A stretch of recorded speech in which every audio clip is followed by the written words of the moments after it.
Ja. Kleine Einführung und dann geht's los. Bueno, ahora escuchamos la última ponencia del día de hoy, la ponencia de Hannah Kosman, estudiante también de la Universidad de Kiel, y ella habla sobre el tema de la responsabilidad por el comportamiento de terceros en el derecho contractual y extracontractual alemán. Bueno, saludos a todos. El tema de mi presentación es la responsabilidad por el comportamiento de terceros en el derecho contractual y extracontractual alemán. Aquí pueden ver la estructura de mi presentación.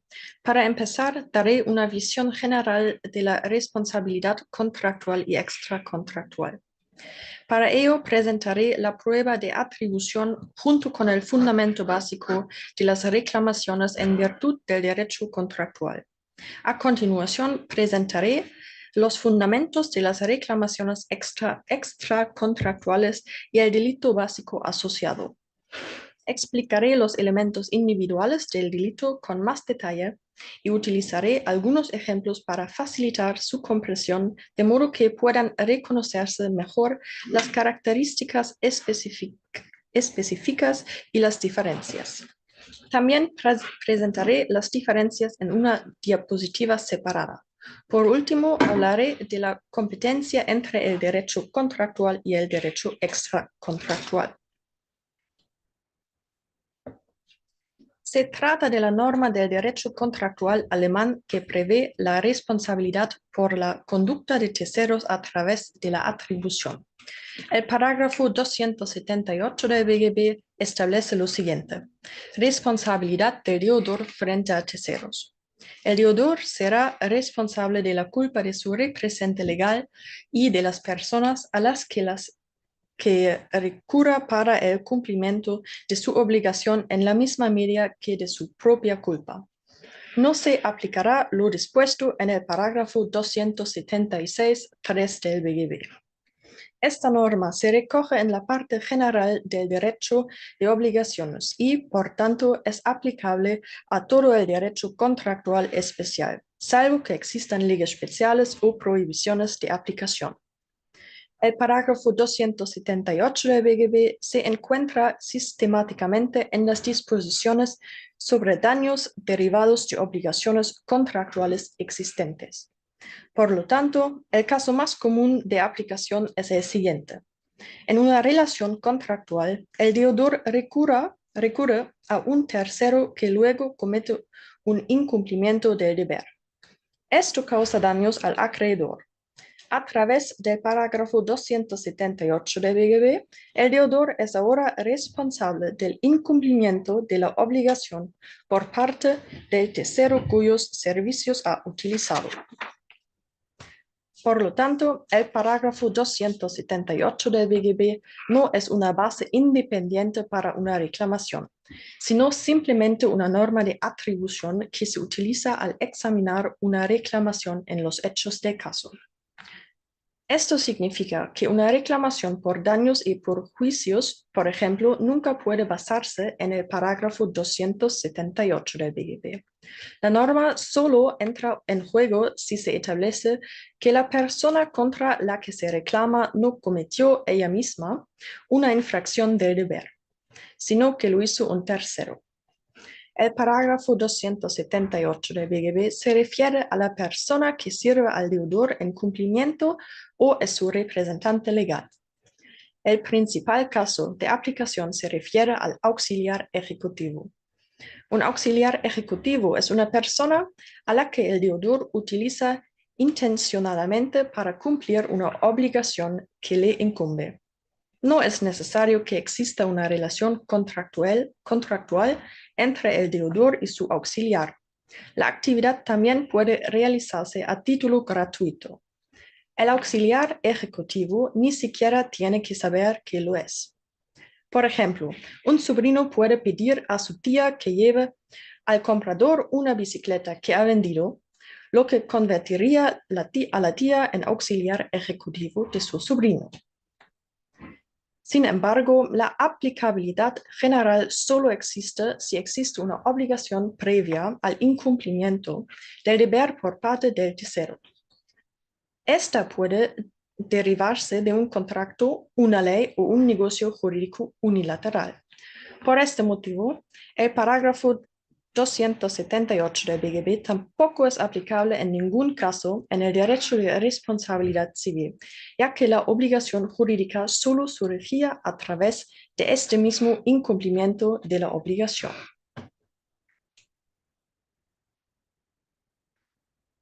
Para que una atribución sea posible en absoluto, debe existir una base para la reclamación en la que ésta pueda tener lugar. Esto se encuentra en el parágrafo 281 del BGB y se examina del siguiente modo. Primero, relación obligatoria. Segundo, incumplimiento del deber. Tercero, responsabilidad obligada. Cuarto, daño. Y quinto, consecuencia jurídica será indemnización de daños. En el examen de la responsabilidad, la atribución a través del parágrafo 278 del BGB adquiere entonces relevancia. La obligación de representación se refiere a la culpa por el incumplimiento de la obligación y a la cuestión de quién es responsable de ella. El esquema del parágrafo 278 del BGB es el siguiente. Primero, obligación preexistente entre el perjudicado y el demandado. Segundo, persona auxiliar en el sentido del parágrafo 278 del BGB, auxiliar ejecutivo o representante legal. Tercero, en ejercicio de la actividad. Cuarto, culpa del auxiliar ejecutivo. Quinto, sin exclusión. Y sexto, consecuencia jurídica será responsabilidad del deudor por el auxiliar ejecutivo. Por lo tanto, debe demostrarse que el auxiliar ejecutivo es culpable de la infracción que ha cometido en el ejercicio de sus funciones. Por lo tanto, no debe haber ocurrido solo ocasionalmente. Si la tía lleva una bicicleta al comprador para su sobrino como auxiliar ejecutivo por pura amabilidad y se rompe debido a su propio comportamiento negligente, el sobrino es responsable de los daños. Sin embargo, si la tía provoca un accidente de tráfico un día después, esto ya no puede achacarse al sobrino, ya que no existe conexión intrínseca con la actividad. Por el contrario, este es el fundamento de la reclamación de responsabilidad civil con arreglo al derecho alemán de responsabilidad extracontractual. Responsabilidad de encargado de un asunto. La persona que designa a otra para realizar una tarea estará obligada a pagar una indemnización por cualquier daño causado ilícitamente a un tercero por la otra persona en la ejecución de la tarea. La obligación de indemnizar no surgirá si el comitente ejerce la diligencia requerida en el tráfico económico al seleccionar a la persona designada y si es responsable de la adquisición de dispositivos o equipos o de la dirección de la ejecución de la prestación. Si el daño se hubiera producido incluso si se hubiera ejercido dicha diligencia. La misma responsabilidad se aplicará a la persona que, por contrato, asuma la gestión de una de las operaciones especificadas en el apartado 1, frase 2, en nombre del mandante. Como la norma es el derecho de responsabilidad civil, una reclamación solo es desencadena por una infracción. No es necesario que exista previamente una relación contractual. Sin embargo, el encargado de un asunto que está obligado a las instrucciones del mandante con el conocimiento y la voluntad de éste y actúa en su interés, debe tener una relación contractual con el mandante. Siempre está firmemente entregado en el ámbito organizativo del mandante. Esto significa que la tía no puede ser ayudante de su sobrino a menos que, por ejemplo, esté empleada por él y le sirva en esta relación. El ejemplo clásico de encargado de un asunto es, por tanto, un empleado. Se trata de un fundamento independiente que puede justificar una reclamación de daños y perjuicios y no atribuye ningún comportamiento o culpa. No obstante, siempre se requiere un tercero en forma de encargado de un asunto que actúe en nombre del mandante para que sea aplicable.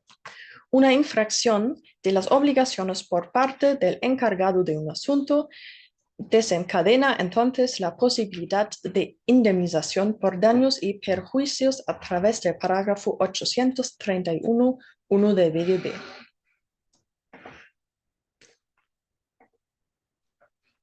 Dado que el parágrafo 831.1 del BGB es una base independiente para una demanda que puede justificar una reclamación por daños y perjuicios, no es necesaria una infracción básica, como en el caso del parágrafo 278 del BGB. El esquema del parágrafo 831.1 del BGB es el siguiente.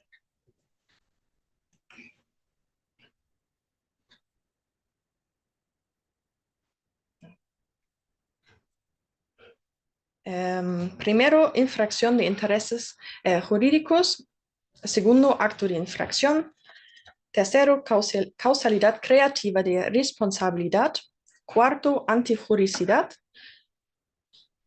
Quinto, culpa. Sexto, daño. Séptimo, causalidad rellenada de responsabilidad. Esto requiere un examen incidental de otro delito doloso en el punto de examen del acto ilícito. Todos los delitos tipificados en los parágrafos 823 y siguientes de BGB, a excepción de la responsabilidad objetiva en virtud del parágrafo 833, frase 1 del BGB. El parágrafo 821 del BGB se considerará con mayor frecuencia como el delito básico de responsabilidad extracontractual que sigue en el... Jetzt habe ich die vertauscht. Sí. Eso es la esquema del parágrafo 831.1 del BGB. Y el esquema es lo siguiente. Primero, encargado de un asunto. Segundo, acto ilícito, por ejemplo, del parágrafo 823.1 del BGB. Tercero, en ejercicio de la actividad. Cuarto, culpa del mandante, no exculpación, del parágrafo 831.1, frase 2 del BGB. Quinto, consecuencia jurídica será indemnización de daños. Sin embargo, solo deben concurrir los hechos objetivos del parágrafo 823.1 del BGB. Dado que la culpa exigida en el parágrafo 831.1 del BGB es la del mandante, la culpa del propio encargado de un asunto es irrelevante en el parágrafo 823.1 del BGB y no es necesario examinarla. En consecuencia, no se establece responsabilidad alguna por la culpa del encargado de un asunto. Por el contrario, el mandante solo es responsable de su propia culpa, como muestra el parágrafo 831.1, frase 2 del BGB. También se le concede la posibilidad de exculparse. La culpa se refiere entonces a la selección o supervisión del encargado de un asunto por parte del mandante. La infracción del deber cometida por el encargado de un asunto debe producirse también durante el ejercicio de la actividad, ya que de lo contrario no podría justificarse ni una falta de selección ni una falta de vigilancia por parte del mandante. Por lo tanto, si el trabajador provoca un accidente en su tiempo libre, no existe ninguna conexión interna con su trabajo como empleado. La situación es diferente si, por ejemplo, el montador se ve implicado en un accidente causado por él mismo de camino a la obra. En este caso, podría aplicarse el parágrafo 831 del BGB. Veamos ahora las diferencias entre las normas del derecho contractual y las del derecho extracontractual. La principal diferencia radica en que el parágrafo 278 del BGB solo puede aplicarse como norma de atribución en el contexto de la fundamentación de una demanda y el parágrafo 831 del BGB constituye por sí mismo la fundamentación de una demanda. Por lo tanto, el parágrafo 278 del BGB deberá examinarse generalmente de forma incidental en la fundamentación de la demanda con arreglo al parágrafo 281 del BGB. El propio parágrafo 831 del BGB requiere un examen incidental de otro elemento del delito en el requisito previo del acto ilícito. Otra diferencia se deriva de la posición del asistente. En derecho contractual debe ser un auxiliar ejecutivo que no esté vinculado por instrucciones. En cambio, en el derecho extracontractual, el encargado de un asunto está vinculado por instrucciones y debe poder ser supervisado permanentemente. El auxiliar ejecutivo es mucho más libre en sus acciones y en la forma en que desea actuar. En derecho contractual, la obligación contractual o similar debe existir ya antes de que se produzca el daño, mientras que en derecho extracontractual, la obligación contractual solo surge con el acto dañoso. También existe otra diferencia en cuanto al tipo de culpa. En el caso de la atribución, el deudor solo es responsable de la conducta y la culpa de su auxiliar ejecutivo. La culpa propia, posiblemente existente, del deudor pasa desapercibida. En el derecho extracontractual, el mandante solo es responsable de su propia culpa. La culpa de su ayudante no se tiene en cuenta en este caso. El deudor no puede eludir la responsabilidad de su auxiliar ejecutivo a través del parágrafo 278 del BGB mediante exculpación. En cambio, el parágrafo 831 del BGB contiene una disposición explícita sobre la posibilidad de exculpación del mandante.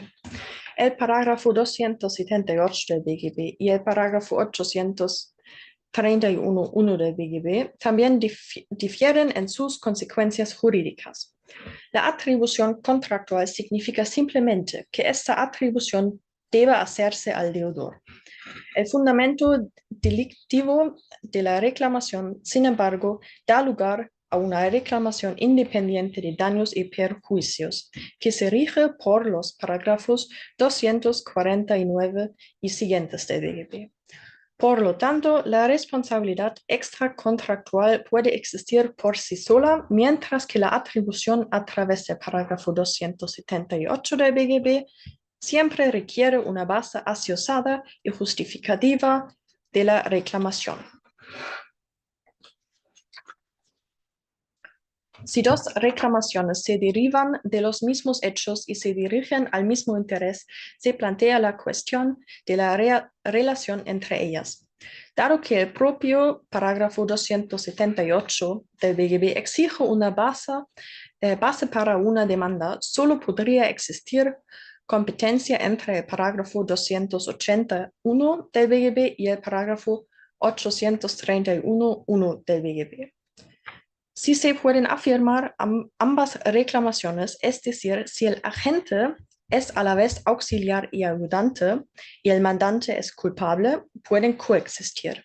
Por lo tanto, el acreedor puede elegir entre hacer valer la reclamación de daños y perjuicios a través del parágrafo 281 del BGB junto con el parágrafo 278 del BGB o a través del parágrafo 831 del BGB.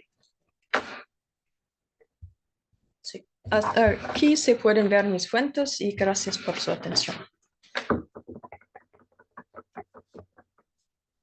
Muchísimas gracias a Hannah Kosman por su ponencia sobre la responsabilidad por actos de terceros. ¿Hay preguntas? Yo tengo una pregunta sobre 831.1 del BGB, esa es la responsabilidad extra contractual. Sí. Se exige la infracción de un bien jurídico, ¿no? Creo que son 5 o 6 bienes jurídicos. ¿Es un catálogo o solamente son los bienes jurídicos que están ahí? O ahí, pueden El ser otros. parágrafo 831. Ujú. em, en el examen del parágrafo necesitamos otro delito doloso como el parágrafo 823 Ujú, y ujú, en ese parágrafo hay una lista de bienes jurídicos que están protegidos por el parágrafo, pero no está abschließend. No es, es concluyente. Ujú. Sí. Concluyente, exhaustivo. Sí. Exhaustivo también. Ujú. Sí. Ujú. Sí, hay una palabra en el texto que dice otros derechos. Ah, ok. Y Ok, con ok. eso la enumeración no es completamente exhaustiva. Ujú. La propiedad se menciona explícitamente y entonces el texto dice u otros derechos, y otros derechos pueden ser otros derechos, pero solo absolutos, como por ejemplo la propiedad intelectual.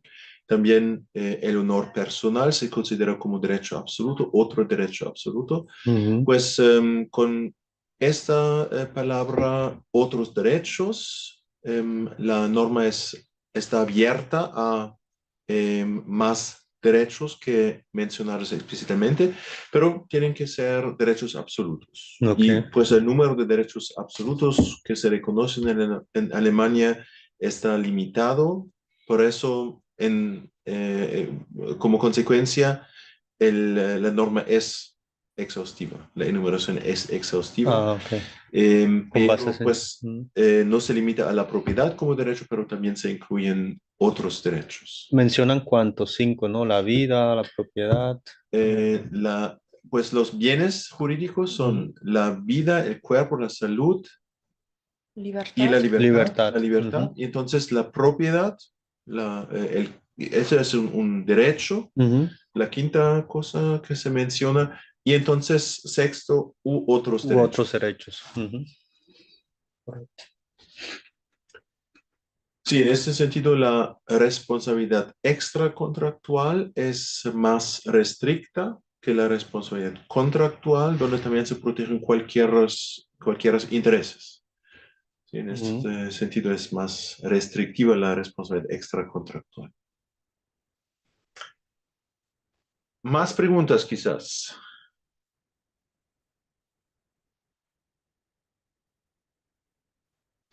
Entonces, algunas palabras de mi parte sobre la responsabilidad contractual, extracontractual en el derecho alemán, como nos explicó de manera muy completa Hannah Kosman ya. Esta diferenciación en el derecho alemán es muy importante porque las reglas que se aplican a la responsabilidad contractual por un lado y extracontractual por otro son diferentes. Por ejemplo, en cuanto a la responsabilidad por actos de terceros, tenemos en las reglas sobre la responsabilidad contractual la norma de atribución del parágrafo 278 que atribuye la culpa ajena de la persona tercera, mientras que para la responsabilidad extracontractual tenemos esta norma de responsabilidad, es una norma autónoma de responsabilidad del parágrafo 831, donde no se atribuye la culpa de la persona tercera, pero la razón por la responsabilidad, según esta norma del parágrafo 831, es la propia culpa del deudor mismo, que cometió una culpa, que actuó de manera negligente en eligiendo a la persona tercera o en vigilando a la persona Mm. tercera. Eso es la propia culpa del deudor mismo. Entonces, no una norma de atribución, pero sino una norma de responsabilidad propia del Mm. deudor mismo. Eso es una importante diferencia. Y además, según la norma de atribución del parágrafo 278, no hay la posibilidad del deudor de exonerarse, es decir, de dar evidencia que no hay culpa de su parte, de elegir o de vigilar a la persona tercera, mientras que eso es posible con la norma para la responsabilidad 831. extracontractual. Ujú. El deudor puede exonerarse dando evidencia que él eligió y también vigiló de manera diligente al tercero. Es una importante diferencia y en este aspecto se puede ver que la responsabilidad contractual es más beneficiosa para la persona afectada, para el acreedor, que la responsabilidad extracontractual. En este asunto, en otros asuntos también. Y pues estas debilidades de la responsabilidad extracontractual eran la razón por qué el Tribunal Supremo Imperial, en una sentencia del año 1911, decidió extender el ámbito de aplicación de las normas sobre la responsabilidad contractual ya a la época, a la fase precontractual.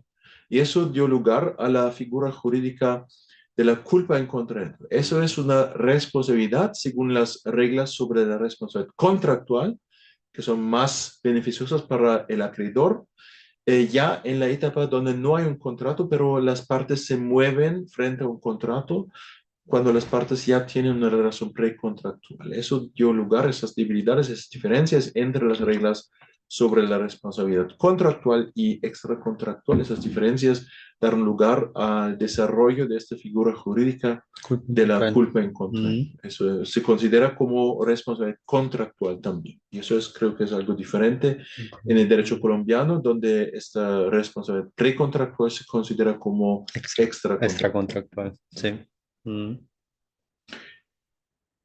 Bueno, ¿hay más preguntas? La última opción para poner una pregunta, pero parece que no. Entonces, otra vez, muchísimas gracias a Hannah Cosman, también a los otros ponentes del día de hoy por sus ponencias. Y entonces vamos a vernos de nuevo el próximo miércoles 29 de mayo, una hora más temprano, es decir, a las 3 de la tarde, hora alemana, a las 8 de la mañana, hora colombiana, con más ponencias. Entonces, me despido de todos para hoy. Les deseo a todos un buen día en Colombia, una buena noche en Alemania y hasta el próximo miércoles. Hasta luego.